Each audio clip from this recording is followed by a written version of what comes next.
करतेस? अगं, या झाडांना मी पाणी घालते. आजी, तू झाडांची एवढी काळजी का घेते?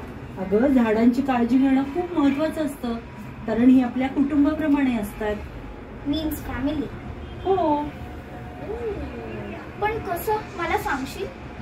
अगं, या झाडाचं खोड आणि जे मूळ आहे ते म्हणजे आम्ही तुझे आजी आजोबा, आणि या झाडाच्या ज्या फांद्या आहेत तर ते तुझे आई बाबा, काका काकू, मामा मामी आणि आत्या. ही तर आपली संपूर्ण फॅमिली. पण मी कुठे? अगं, तुम्ही सगळी नातवंड म्हणजे फळं आणि फुलं, आणि म्हणजे सगळं आपलं, यांनीच आपलं सगळं कुटुंब तयार होतं. आणि या कुटुंबाला पुढे न्यायची आणि सांभाळण्याची जबाबदारी तुमची. आजी, मी ही गोष्ट लक्षात ठेवून तुझा वारसा पुढे. वा, खूप छान.